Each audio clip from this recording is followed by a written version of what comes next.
movimiento unitario y combativo no es más que el reflejo vivo de la historia y el momento. Un 2 con un 6, un 2 con un 6, de marzo es un 26. Ya lo sabe bien el pueblo que una batalla perdida nos malogró una partida, pero no pudo vencernos. Profesor Pablo Freire, que está aquí con nosotros, hemos tenido algunas charlas telefónicas, pero hoy lo tenemos por acá. Pablo, buen día, bienvenido. Buen día, sí, las peripecias de todos los estudiantes y trabajadores de este país, ¿no? No es más. Las que se viven día a día, siempre sí, con complicación, sí, obviamente. Sí. Pero está bueno que algo de lo que nos comentabas, cosas que se hicieron se supone para facilitar o acelerar, ¿no? Por ejemplo, los tiempos del transporte colectivo, como los famosos estos corredores, que en definitiva no cumplieron, sino que complicaron más. Además de situaciones de accidentes que se generaron, ese tipo de cosas, ¿no? Sí, hay algo, creo yo, peor todavía, porque, bueno, lo del fracaso del corredor es una palabra que suena un poco irónica, el corredor Garzón. Ahora hay algo peor, porque los anuncios que hay oficiales de planes, porque se sigue pensando en corredores, vaya a no sé por qué, es una moda, alguien la caminó en algún lado, y el corredor que está establecido para mejorar definitivamente el transporte de pasajeros de la zona metropolitana, digamos desde Progreso y Las Piedras y La Paz, lo que está previsto es el ferrocarril, o sea, una fantasía absoluta, porque no hay ninguna posibilidad de que haya el tal ferrocarril de pasajeros, dado el contrato firmado y en curso con la empresa UPM. Pero, ¿por qué no hay ninguna posibilidad? Pues a veces no se conoce eso, si hay una ilusión de que claro, tras ese tren viene el de pasajeros. Sí, ¿no? sí, es una ilusión manejada, ¿no? Alimentada, porque se ha dicho, sí, el tren de pasajeros, sí. El tema es que, digamos, la vía esta está hecha desde Paso de los Toros hasta el puerto, o al revés, no es Paso de los Toros, mejor en una localidad cercana. No está previsto, por ejemplo, plantas de embarque o andenes de embarque en ningún punto. También se dice que la puede utilizar una empresa nacional, puede ser, no está previsto. Pero lo más interesante es que lo que sí está previsto es la corrida, previsto, firmado y contratado. La corrida de 16 trenes de carga, sí, 8 de ida, 8 de vuelta. Bien, esas se ocupan durante varias horas este trayecto, con el agravante de que el tren de vuelta no va a ir vacío, el tren de vuelta va a llevar los insumos de la fábrica. Los insumos de la fábrica son básicamente elementos muy nocivos para la salud humana, bueno, la salud. Ácido sulfúrico, soda cáustica, bueno, uno solo de pensar en eso y de pensar que hay gente que vive al lado de la vía y cerca y demás, es terrible. Pero además, la empresa tiene la posibilidad también firmada de que con 24 horas de anticipación establece otro itinerario, vamos a suponer un noveno tren que necesite, claro, de ida o de vuelta. Con 24 horas lo avisa y tiene la vía a disposición. Bueno, ¿quién va a hacer ahí un horario para trenes de pasajeros? ¿Qué empresa? ¿Y qué pasajero se va a resignar a esperar en una estación a ver si capaz que de pronto... Condicionado al otro tren. Condicionado. Además con trenes que no hay para hacer esos... Es decir, es todo una ilusión, pero ilusión basada en supuestos falsos. Sin embargo, figura como plan oficial de la Intendencia Municipal de Montevideo. Bien. Realmente hay todavía... cosas peores, podríamos decir, de lo que es esto del ferrocarril, ¿no? Pero bueno, vamos a ver por dónde... Sí, no lo dijimos en el arranque, sabiendo que buena parte de la audiencia ya te conoce, pero Pablo es habitante de Las Piedras de toda la vida, ¿no, Pablo? Podríamos decir que sí. Podríamos decir que sí. Y que ha sido una de las ciudades más afectadas por esto del tren. Que a esta altura, ¿qué balance harías? ¿Qué ha pasado con todo lo de las obras en Las Piedras? Y las obras de Las Piedras, en primer lugar, no están controladas por ninguna autoridad. Es decir, jamás se vio funcionarios municipales del rango que fuera incluso inspectores, es decir, la empresa constructora hace y deshace lo que quiere, deshace las calles, por ejemplo, porque están transportando materiales de un peso enorme, cualquiera lo ve, y eso no es solamente que digan van a reconstruir la calle paralela, que es así, está deshecha, la paralela a la vía, pero están las otras, casi todas, porque los camiones que transportan los materiales son enormes, los materiales son pesadísimos, son, por ejemplo, cuando uno dice en una construcción varillas de hierro, bueno, no soy experto, pero esas varillas yo veo que son del tamaño, el grosor, digamos, un palo de amasar, vamos a decir, de hierro, y tendrán 20 metros de largo. Los camiones son enormes, hasta tienen dificultades para arrancar cuando paran las esquinas, cuando, claro, tienen que hacer determinados trayectos para llegar al lugar. Bueno, el destrozo es enorme, han hecho expropiaciones, a veces expropiaciones de 2 metros de alguna propiedad, porque iban a corregir una vía, resulta que pasó el tiempo y bueno, no la van a corregir, la dejan como está. Y la expropiación, la persona, y bueno, se arregla como puede, con esos 2 metros de menos, cobró unos pesitos.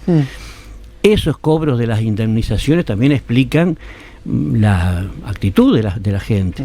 Porque claro, hubo muchas personas que recibieron dinero, vendieron sus propiedades total o parcialmente, por no solo motivo del trazado en sí de la vía, sino que en determinados tramos, como se supone, porque es toda una especie de secretismo, más o menos se sabe, que tuvieron que usar explosivos para instalar los rieles, tuvieron que expropiar un área más mayor, por prevención a que las explosiones fueran a afectar.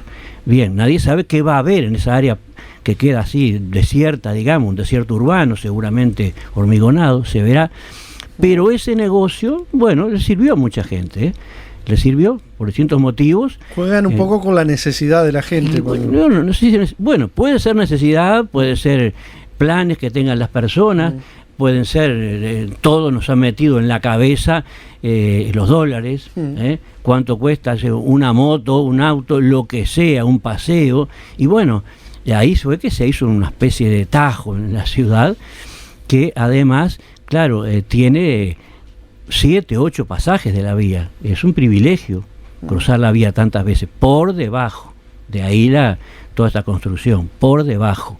En lugares donde no se hace esto, los pasajes pueden ser muchos menos, porque el tren tiene que andar a determinada velocidad y aunque hubiera barreras o lo que fuera, pero es un obstáculo, y entonces esa es la prioridad. El tren tiene una hora de llegada y una hora de salida y eso se tiene que cumplir. Entonces todo va en eso y no hay ninguna autoridad, por supuesto, Ministerio de Ambiente, ninguno.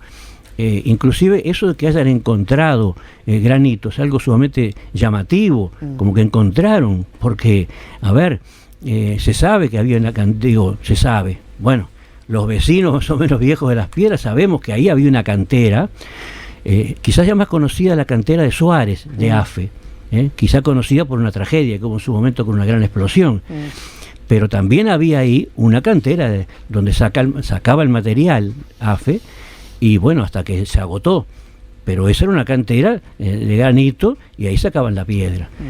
Hubo 2 cateos previos a esto, un cateo más o menos rudimentario, donde hacían un pozo y enterraban un tubo, bueno, y otro con elementos digitales. Lo cierto es que no detectaron ni el agua que hay en una parte, que es el agua de la napa, ni el granito. Todo eso fueron como sorpresas que explican el retraso de la obra.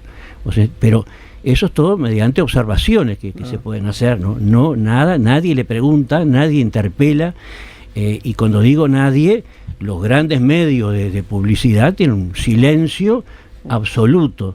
Y bueno, y por supuesto en el espectro político de representación, sea parlamentaria o de cualquier otro ámbito, el silencio es estruendoso.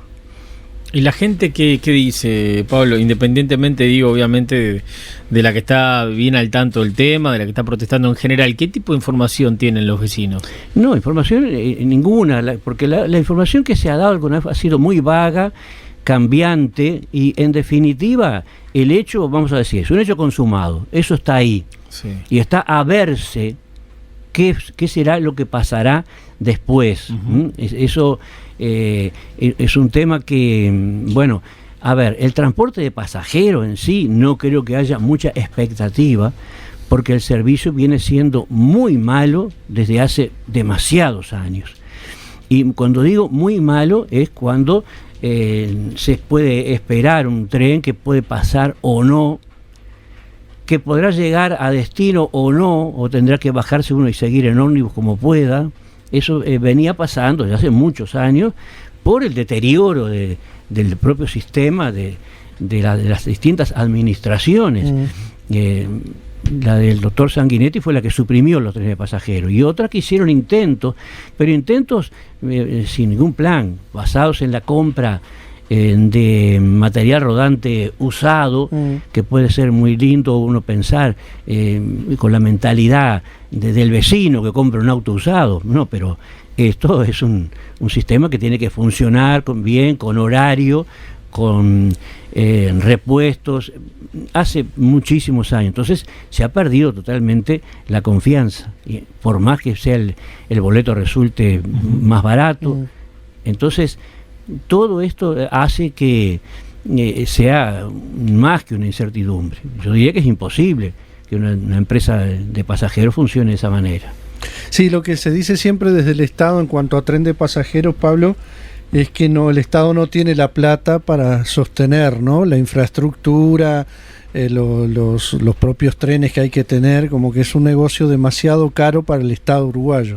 Sí, sí, claro, todo depende del punto de vista que se tenga.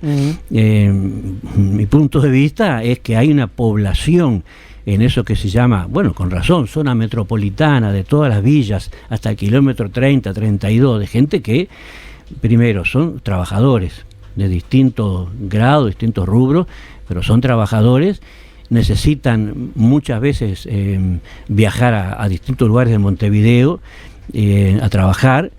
Son gente modesta en sus ingresos, en sus recursos, y tienen esa necesidad. Si queremos que una sociedad funcione, lo menos que se puede hacer es que los trabajadores, los que quieren trabajar, puedan llegar a sus lugares de trabajo. Bueno, eso es una necesidad. Si el Estado puede o no puede, bien. El tema es que el Estado no puede, pero hay interesados particulares, se han mostrado en su momento. Ahora, es un fenómeno, es cierto, podríamos decir mundial. El tren, justamente, el ferrocarril, es un buen sistema de pasaje para las zonas metropolitanas de las ciudades importantes, grandes. Los trenes de larga distancia de pasajeros, bueno, hay en algunos países, pero ya tienen que ser, eso sí, los trenes cuando se habla de alta velocidad, por ejemplo, porque tienen que competir, incluso hasta con los aviones. Ahora, cualquiera puede ver que en Argentina, por ejemplo, se están rehabilitando líneas ya bastante lejos, no solamente las urbanas y el conurbano. Entonces, es medio raro esto, que se pueda o no se pueda.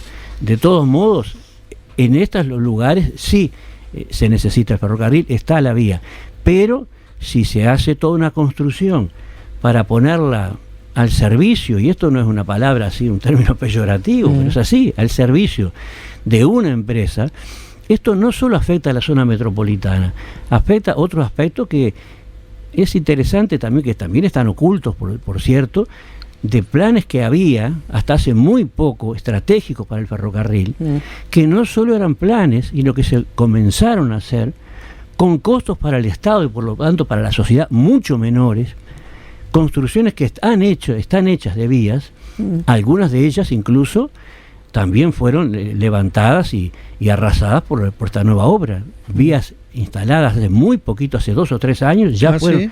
Claro, sí, porque había un plan en desarrollo,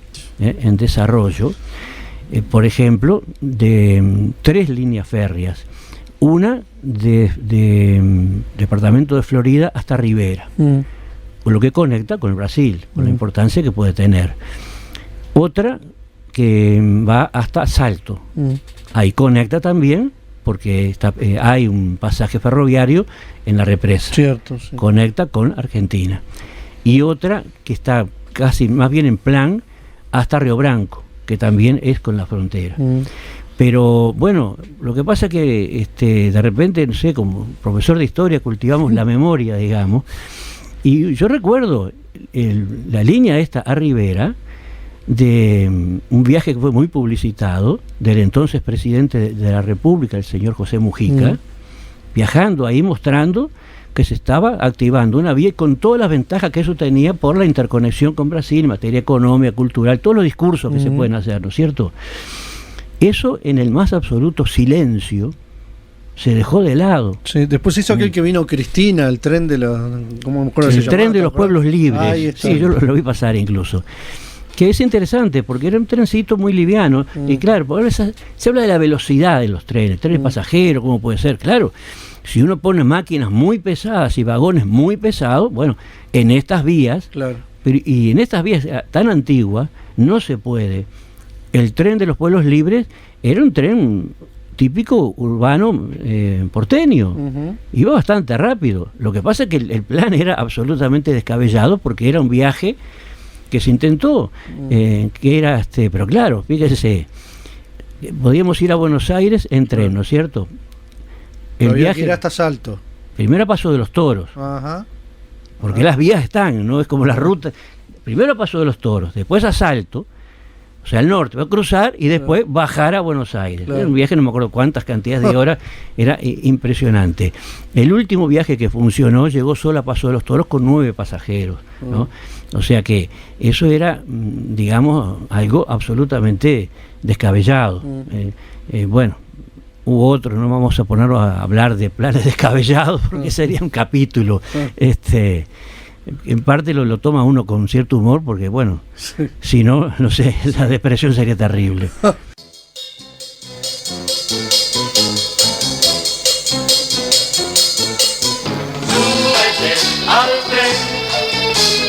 Súbete al tren, no te pregunto de dónde vienes, ni a dónde vamos, que el fogonero del comunismo te lo dirá,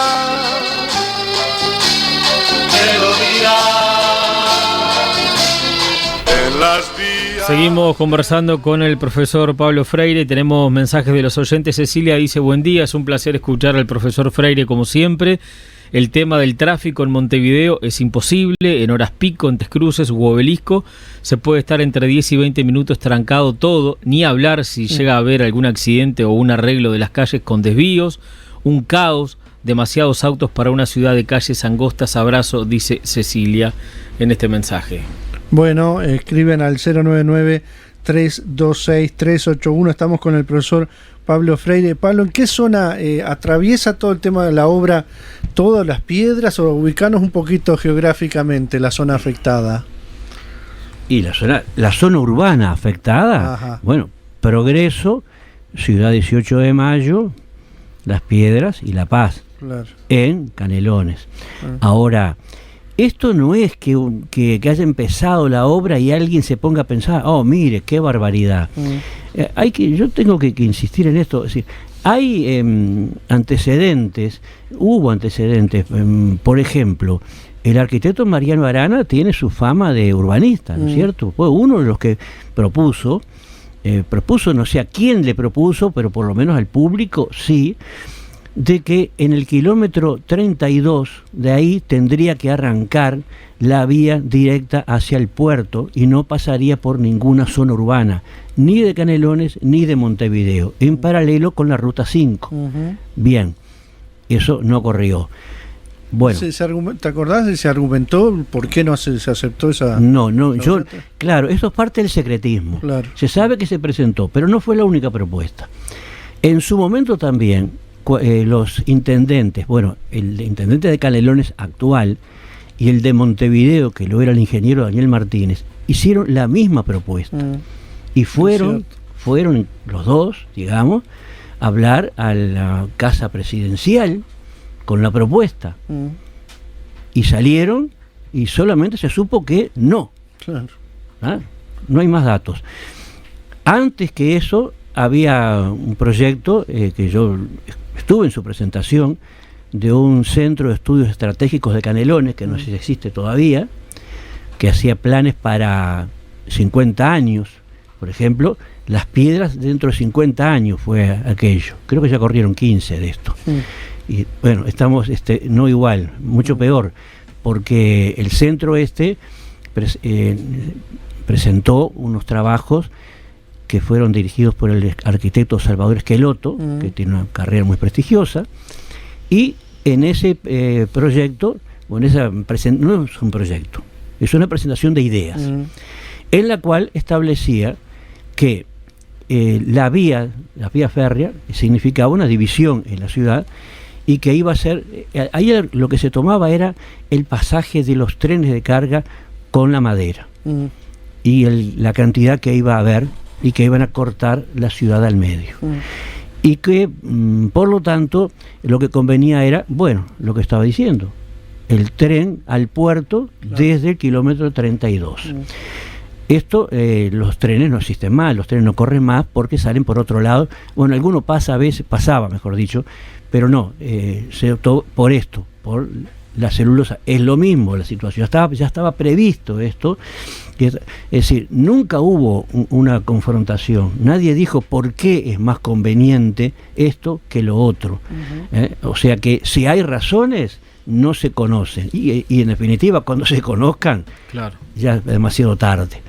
Esto se maneja todo en base a ese proyecto, y ya está. Ahora, el tema además es que este proyecto, al estar justamente en la entrada del puerto, hacia el puerto, fíjense que estrangula, vamos a decir, todas otras posibilidades, porque estamos diciendo de que puede haber interconexión internacional por la represa de Alto Grande, ferrocarriles que en su momento hubo.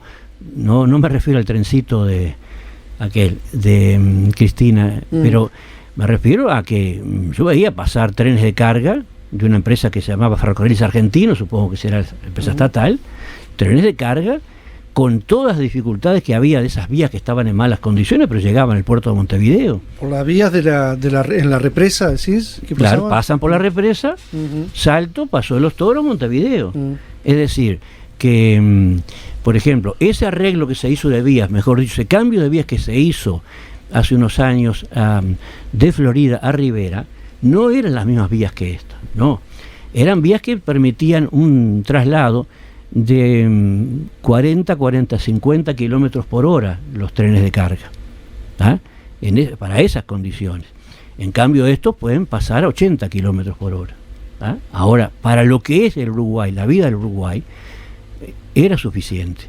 Ahora bien, ¿de qué vale que haya una renovación, que hubo una renovación de vía desde Rivera, si tenemos esta situación de que está reservado para UPM? ¿Quién va a organizar el comercio internacional? ¿Quién va a hacer un acuerdo con el gobierno de Brasil o con el gobierno de Argentina que requeriría todo ese tipo de protocolos? Cuando resulta que no podemos decir si pueden pasar o no y cuándo. Así no se organiza nada. Bueno, la autoridad que tiene esta empresa en Uruguay, en su país es otra cosa, pero tiene su potencia, pero no tanta, ¿no? Pero acá, bueno, a mí me hace pensar, me recuerda cuando hablábamos de las repúblicas bananeras, porque las empresas bananeras en países de América Central tenían tanto poder que era un poco de burla ese término, pero no sé, pero ¿qué le falta a esto para hacer una república pastera? Hasta todos los tipos de sistemas que haya. Pasó algo terrible, lo más vergonzoso que hubo, porque fue público, fue lo de Guichón, cuando estaban contaminando, porque esta no es una empresa, claro, es un cártel en sí mismo, porque es el ferrocarril, es el puerto, es la pastera, es la productora de energía eléctrica para UTE, a precio mejor todavía que mercado. Por los cultivos de eucalipto. Los cultivos de eucalipto y los viveros. Entonces, lo de los viveros, los vecinos, con mucho esfuerzo y mucha sabiduría, lograron que se hiciera público de que estaba la empresa violando las normas le pusieron alguna multa que para lo que es la empresa es simbólico, pero en definitiva después distintas carteras del gobierno lo que hicieron fue legalizar lo que antes estaba prohibido. Entonces terminó el problema. Ya no se podría denunciar más, se puede, sí, por supuesto, pero ya es otro camino. Entonces, quiere decir que manejan la salud, manejan el medio ambiente, manejan todo y no hay ninguna voz que resuene donde debería, ni en la gran prensa, no va ningún programa periodístico, ni los más famosos por causar algún escándalo a veces, a ir allá a ver esto, no. Y encima la empresa, Pablo, amagó, presionó diciendo que iba a tener que echar gente por esto de las multas en los viveros, que si se mantenía iban a tener que perder unos cuantos puestos de trabajo. Claro, el problema de los puestos de trabajo es que se vuelve una obsesión a tal punto que se aceptó todo esto de esta construcción por los puentes. Ya están sabiéndose que esto se termina, que los puestos de trabajo se termina y que hay que hacer otra obra o algo en su lugar. No se dice mucho de qué pasa con los puestos de trabajo en Fraivento, cómo impactó, y no impactó mayormente, no impactó mayormente porque son pocas personas, dado que es lógico, estas fábricas están actuando con la mayor tecnología, la más avanzada, pero no solo eso, sino que además podríamos decir, bueno, pero le dan vida a la producción forestal, pero precisamente la producción forestal es la que emplea menos mano de obra de todas las producciones agrícolas. Entonces quiere decir que todo esto, si se habla de fuentes de trabajo, también es un engaño, porque no existe. La nostalgia de los charcos saluda.